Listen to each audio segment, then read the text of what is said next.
Hi, welcome to Make Away Life Coaching. My name is Sarah Abbott and I'm the life coach here at Make Away Life Coaching. So, today's our second episode. Welcome back. If you didn't see the introduction, it's on both YouTube and podcast, so check it out if you're interested in what it is that we do here. But today, in episode 2, we want to begin a new book series, and it's the one book that I think you need to read. Here's why I think that. It totally changed my life. Here's how I found out about it. I, like I said in the introductory video, am really super into therapy. I love it a lot. And so at one point, I ended up having a therapist who then graduated me to another therapist. And then I was also in couples therapy. So at one point, I had 3 therapists, which is a lot. That was fun though for me. And so anyway, out of curiosity, I asked all 3 mini questions, but one of the questions was, what is the one book you think everyone should read? And here was their answer. The book is called How We Love by Milan and Kay Yerkovich. And after all 3 told me that, I went and read it, and I will tell you what, almost immediately my life changed, and changed significantly for the better. It's like, I don't really believe in most self-help, but this book will help you. It is so amazing. So, here's the book. Like I already said, How We Love. If you want to better understand yourself and how you love people and how you receive love, and I'm talking about with your partner, with your spouse, with your children, with your family, with your colleagues, read this book. If you want to better understand your marriage or your relationship, and maybe you feel kind of stuck in a crazy cycle, we've all been there, some of us are there right now, read this book. It will help get you out of the crazy cycle. You will get unstuck a little bit more by this book. Maybe you were just at the Thanksgiving table a couple of weeks ago and you were like, this family is nuts. Well, guess what? Read the book and you can figure out a heck of a lot about how your family operates, and you will have more peace next year at the Thanksgiving table. I promise you. This is such a powerful tool that I just cannot wait to jump into this series and just really help you learn more about yourself and your marriage and your relationships and your kids and your family, and just totally start transforming your life. Here's how I think about it. I actually read this metaphor somewhere, but I don't know where I read it, so I cannot give credit to the person who wrote it. Sorry, person. Okay, life is really hard. Being a kid is really, really hard. Like, some of you had idyllic childhoods. It doesn't matter. There's still woundings because all humans are broken people, and parents are included in that pool of brokenness. So we're all doing our best, or at least most of us are doing our best. But even then, you pick up some wounds along the way. And the stuff that happens in childhood is very forming for you for how you're going to relate to people for your adult life. It's the imprint, like if you were to put your thumb on a piece of clay, that's the imprint that was left on you by how basically your parents loved you or didn't love you well when you were a child. So here's how I think of this. When you were a kid, you had to do certain things to kind of survive your own family. And again, you might have had a really good childhood overall, but most of us have some stuff that happened that we had to develop defenses for. Or we developed personality traits that would help us thrive in our family. But some of those personality traits are kind of dysfunctional and need to be let go.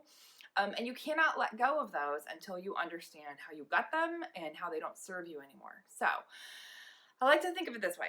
You go through childhood and you have these defenses and you have these personality traits, and it's kind of, you think that's who you are. And then you become an adult, and you're suddenly aware that you have these reactions, like your spouse says something to you and your reaction is so quick, and you think later why was I so mad? Or why was I so upset? Why was I so hurt by that? Because you recognize that your reaction was out of proportion to what they actually said, and maybe that it wasn't even really who you think you are. And so I kind of think of it like, at some point along our childhood, our defenses and our personality traits that we're using to survive become like our puppeteer, and they're pulling the strings. And it causes you to react to things in a certain way and to feel things a certain way. And you're kind of powerless because it's the defenses and the personality traits pulling your strings. So you're in an argument with your husband and you're stuck. He says the same thing like all the time, right? We all know that. That's what marriage is like. You're like, oh my gosh, stop saying that thing. It's so annoying. But you can't believe that like he says the thing and it's like someone pulled your string and then you say your thing and then he says his thing and then someone pulls this string and you say your thing and you cry or you scream. If you're like me, you rage. And then later when you calm down, you're like, what the heck? That was not what I wanted to say. That was not how I wanted to say it. It might not even have been what I meant. Why am I stuck? It's like somebody's pulling my strings. Yes. So the thing I love about this book is that it teaches you about this imprint. Think about like pushing your thumb down on a piece of clay and leaving your imprint. It teaches you about what you went through as a child that caused you to turn out this way. Good and bad. It's both, okay? But then once you have the awareness and the tools, you can start to make decisions as an adult about how you want to respond to things and how you want to take things that people say. And, maybe if you're me, your anger lessens. If you're a crier, maybe you're less inclined to just like break down into tears, and you have more autonomy over your decisions and your reactions and your relationships, which I find so empowering. So I certainly hope that you join us over the next month. This is going to be a life-transforming month. That's why it's our first series. We're all about life transformation here at Make Away Life Coaching. So over the next month, we're going to be going into each imprint that they talk about in the book, except for the first one. The first one is called the Secure Connector. I am skipping that entire chapter. If you want to read the book, you can read about these obnoxious people who somehow left childhood securely connected and they don't have a lot of issues. I personally think those people, I don't even think I've ever met a person like that. So I'm actually skipping that entire chapter. I feel like it's like the ideal, but it's not how anyone is. So why bother? But if you want to read it, I highly encourage you. No matter what, you should be buying this book. I'm not getting any money. I just want you to buy it for you. And the Yerkoviches wrote it. They're so wise. They deserve your money. It's so great. So join us for the next month, and we're going to dive into this, and we're just going to skim the surface. There's so much more for you to learn. There's a quiz for you to find your imprint, and it's so good. So you have to do that. Okay, so the book, How We Love. It's marketed as a book to improve your marriage or your relationship, and I think that is very true, but it's so much more than that. I see it as what they say, which is true, is that you have to know your imprint, which is, again, that little thumbprint in the clay that you received as a child on how you were going to receive love from your parents and then give love to them and then for the rest of your life. And now how you're going to receive love from your spouse, from your children. I mean, it's really profound. Every single person needs this, I think. And then by knowing these things, you can move forward and be, you're not a puppet anymore with your traits pulling your strings. You now have your own power. This book is so powerful that I read, when I first read my chapter, I'm a vacillator. We're all a little bit crazy. I love the vacillators. When I read my chapter on vacillator, I almost fell out of bed. I'm not joking with you. I kept telling my husband, I was like, Nick, listen to this. They're spying on me. How do they know every single thing about me? It's so creepy. But they actually address that in the book. The authors, Yerkoviches, say, this book is a book that people tend to read, and they're like, oh my gosh, you know everything about me. And that's why it's wise, is because I've actually never met anyone who reads it and doesn't say that. And here's what's really comforting about that. If you're in the book and you're reading the imprint and you're like, oh my gosh, this is so me, that's good. Because it means that you're not like some screwed up person who no one knows what to do with. It's like you're in the manual and they know how to help you. So that's really good news, right? Okay. Then after you figure yourself out, and let's be honest, you're probably going to try to analyze your spouse too. That's what I did. I'm sure he super appreciated it. Anyway, then the second section of the book is it has chapters on what happens when the vacillator, me, marries the avoider, my husband, Nick. And there's a whole chapter called Vacillator Avoider Marriage or Pleaser Avoider Marriage. And you will read that chapter, and again, you're going to be like, these people have cameras in my house. They are spying on me. I don't like it. Because it's creepy how you're just like, oh my gosh, my whole marriage is in this book. But again, that's actually the good news, because if you're not that unique in your dysfunction, then the book can help you. So that's really the good news. Let me tell you that Nick and I did couples therapy, and I'm so grateful we did. We are so much better off now. It's not easy to do couples therapy, but I don't know how anyone makes it without it, because I think if you're not in couples therapy off and on in your marriage, you're just burying stuff under the carpet, and pretty soon you can't even walk across your living room because it's like the mound of stuff you've swept under that carpet is so big. It's like a mountain in your living room. So Nick and I did couples counseling. We had a wonderful counselor. I have referred so many people to her. But part of the reason she was so good is because she was really implementing a lot of the knowledge of this book into our lives, and that's what we needed. You can do that for free with this book. So that's the really super good news. Let me read you what the Yerkoviches have to say about marriage therapy. Now, some of you, I want to say this first, have been in marriage therapy that was not good. Here's something I think you need to know. There's a saying that goes like this: the therapist is the therapy. I believe that 150,000%. So if you were in bad therapy, that just means you didn't find the right therapist for you. It doesn't mean give up. There is a good therapist out there for everybody, and it's different for everybody. So you need to stop paying for the people who are bad for you. Let someone else go to them. It might be a great match. But you need to find a therapist that's going to help you transform your life. And don't quit until you find that person. Okay, I'm going to read from the book here. Here's what Milan and Kay say about marriage. This is Kay speaking, the wife. Milan and I spent the first 14 years of our marriage trying to change our destructive patterns, but we were only addressing the obvious issues that constantly surfaced. These are the arguments you have, every day. We listed the problems and searched for solutions. After 14 years, though, a huge change took place when we discovered the unseen forces that determined how we loved. We realized our lessons in love didn't start in marriage. They started in infancy and lasted all the years that we lived with our parents. Our experiences growing up, good and bad, left a lasting imprint in our souls that determined our beliefs and expectations about how to give love and receive love. Milan and I had different lessons about love from our childhood, which resulted in different imprints, and without realizing it, we were dancing to different tunes.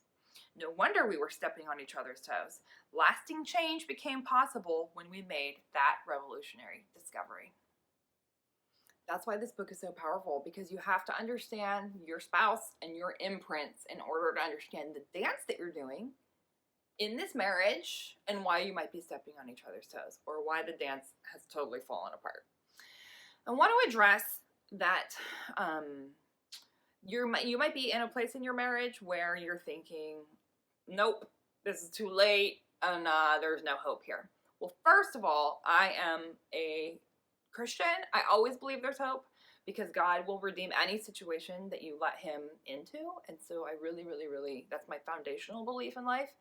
But secondly, I really want to just, share the facts, which are that 50% of first marriages nowadays end in divorce. But the rate of divorce on second marriages is 67%. And I don't know if you want to hear this, but the divorce rate on third marriages is 73%. So what we know, based on data, is that finding a new person is not going to solve your problems. Why is that? Because you, girl, are part of the problem. So finding a new person just brings you and your problems into a new man and his problems. And then guess what? You're back to square one thinking, this marriage, now my second or my third, this marriage isn't working either. Yeah, no kidding. Okay, marriage isn't going to work without both of you doing the work. Is it extra complicated if one of you has addiction issues? Yes. It's very, very hard with addiction because the person, is putting more energy into their substance of choice than themselves or your marriage. That's really, really hard. I get that. My heart is there with you. Adultery is a really big issue, and plenty of couples get past it. In fact, one of my friends grew up in a home where there was adultery, and they went to a lot. The husband was able to repent and stop doing it, and had genuine guilt and shame over it. And they went to a lot of couples therapy, and they now say that actually the adultery was the best thing that ever happened to their marriage because it got their attention and it made them really focus on each other. And I swear these two are the most precious, amazing couple.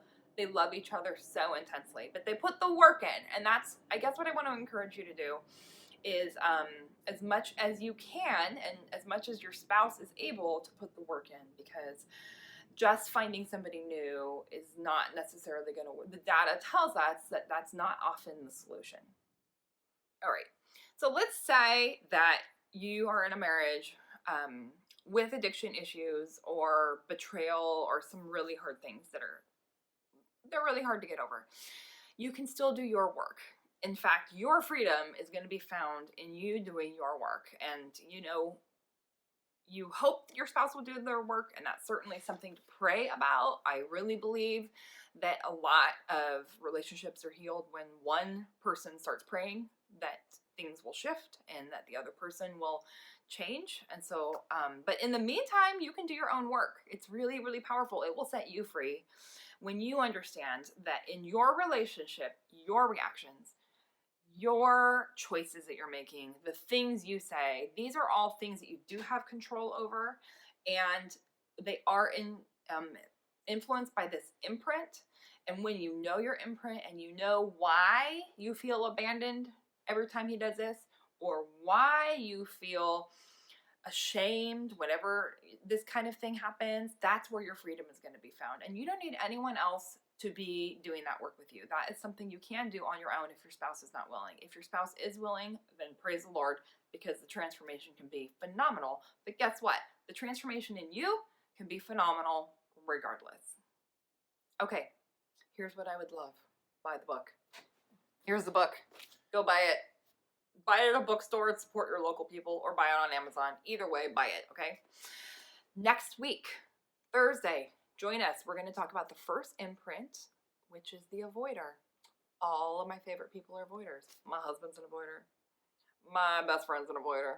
I love avoiders. Why? Well, I didn't used to know why. I just thought, how funny that all the people I love are so similar. Nope.